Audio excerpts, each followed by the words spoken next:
好意思，我真的就只有今天有空而已。是，好，那么我晚点过去，谢谢。怎么了？你等会儿还有事啊？听说有一个老中医，他医术很厉害，我去把脉。老中医啊？是啊，我也想去看，能不能带我一起？当然可以啊。聊什么呢？逸轩，来了。弄弄。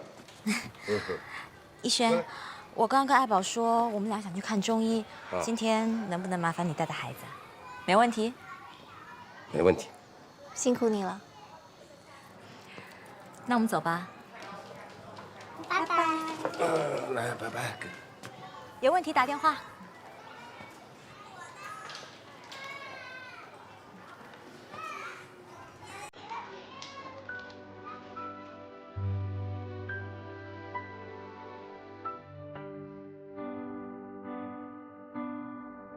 我和闹闹玩了很久很久，仿佛整个世界只剩下我们两个。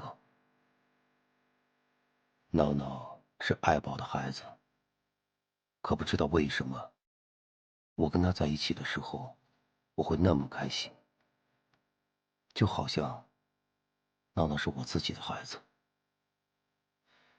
在那一刻，我完全忘记了我是谁，忘记了烦恼，忘记了危险，甚至忘记了爱宝的存在。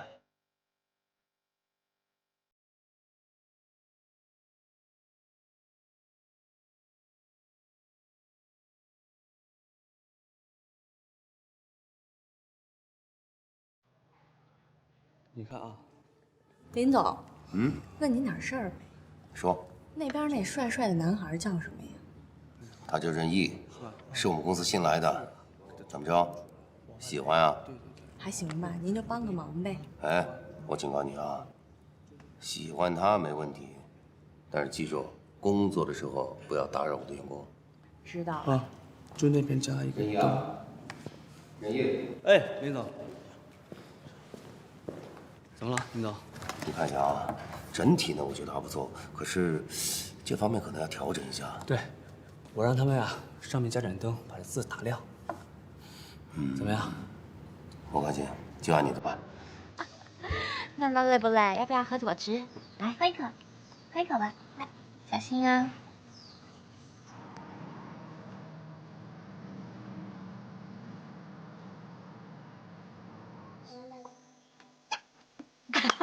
好棒啊！我还要接一次。好，拜拜。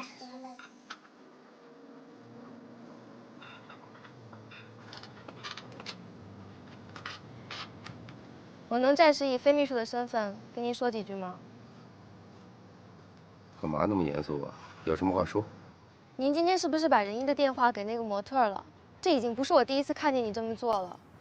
你怎么能随随便便的把别人的隐私透露出去呢？你怎么知道别人需要你的帮助？万一人家有人家的想法呢？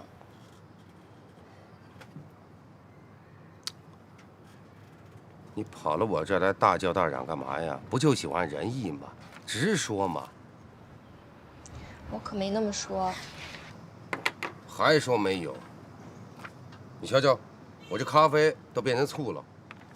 喂，我想问问你啊，你哪个眼睛看见我把电话给那个女孩了？行了，我能看出来你喜欢仁义，我跟你盯着呢。哎，既然你喜欢他，那咱们就应该分析一下他啊。仁义的学历又高，人又帅，别说那几个模特盯着他，我们公司的好几个女孩都盯着他呢，你可要小心一点。啊？还有谁啊？这我就不方便透露了，容易引起内部矛盾。不过我也侧面打听过，他至今还单身，我也从来没发觉过他跟任何女孩约过会。就这个情况的话，我觉得只有3种可能性。哪3种呢？第一种，他同性恋。不可能。这第2种，啊，性冷淡。胡说，您又胡说了。啊不，这个不太会胡说啊。你想想，现在白领呢，工作压力大，很容易得这方面病的。您是在说您自己吗？我是吗？我是一个例外，好吗？那你怎么知道他不是个例外呢？行，他是个例外。第三种吗？这第三种呢，就比较关键了。仁义不喜欢泡吧，不喜欢夜店。那你告诉我，他喜欢什么呀？他想找什么样的女孩？他肯定想找一个跟他有共同语言的女孩，是不是？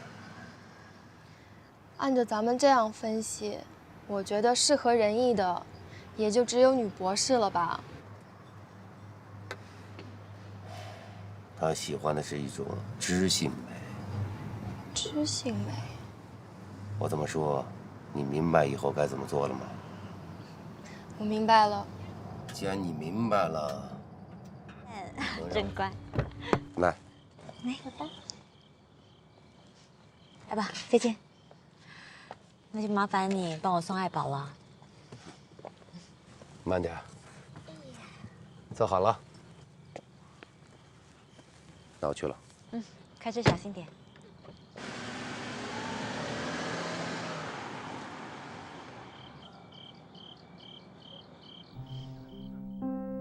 随着时间一天天的过去，随着爱宝和乃梦越来越近，这种危险的关系真的压得我喘不过气来。我一直想找个机会和爱宝好好的聊聊，可他总能想出各式各样的办法来回避掉。今天我终于有机会送爱宝回家，可以单独的跟他在一起。可是，原本想说的一切的一切，都好像被爱宝的沉默给屏蔽掉了。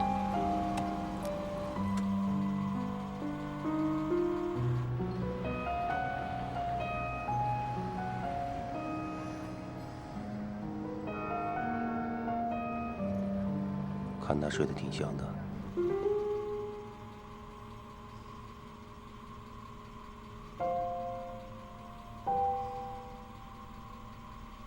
你跟乃梦好像关系挺好的。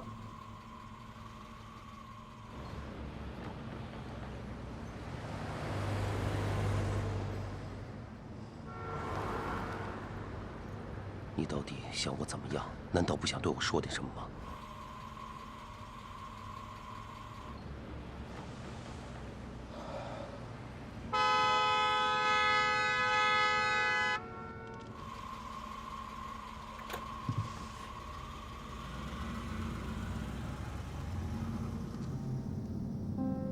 这3年来，我以为我能够忘掉和你有关的过去。我在无数个谎言中虚度着自己的世界。我放弃了我的过去，活着另外一个自己。你想过我的孤独吗？你想过我的无助吗？甚至，你想过我吗？我曾经以为你是我生活下去的全部意义。遇见你，我不再茫然和孤独，你让我体会到爱情的甜蜜。你也让我知道，我也能拥有真实而纯粹的爱情。我麻木的人生也可以拥有奇迹。可是现在呢？现在，我们彼此在生活中扮演角色给别人看，压抑着内心的痛楚，在强颜欢笑。你知道吗？我最难过的，不是我爱的人不爱我，而是我爱的人消失在我的世界里。我丢掉的是2个恋人和爸爸。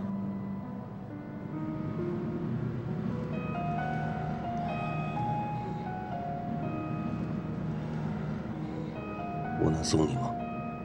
不用了。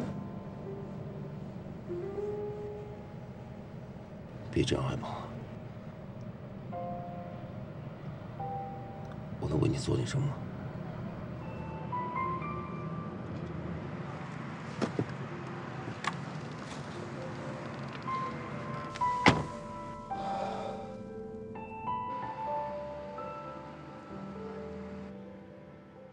我不在你身边，你要好好照顾自己，行吗？老爸，再见。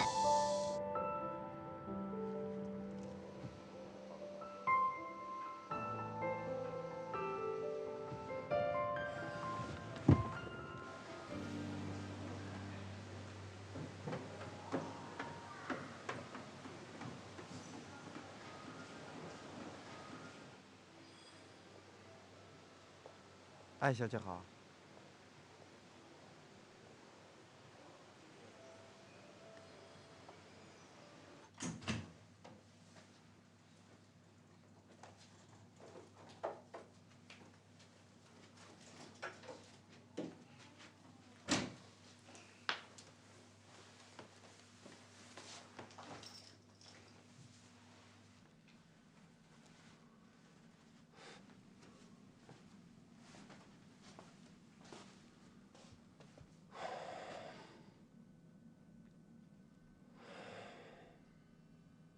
你就住这儿？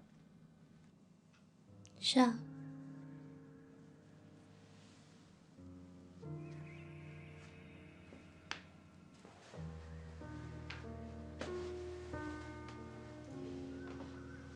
让孩子上床睡吧。不动他了，动他他会醒的。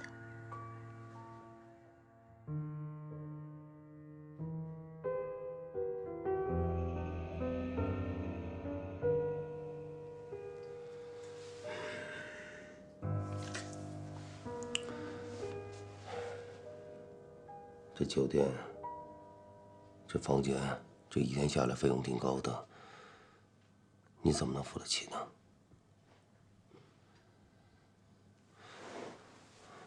海宝，你能不能告诉我，你靠什么来抚养这孩子？我自有自己的办法。需要我帮你吗？我可以的。你是有老婆、有家庭的人，你管好你自己就行了。咱们之间何必搞成这样呢？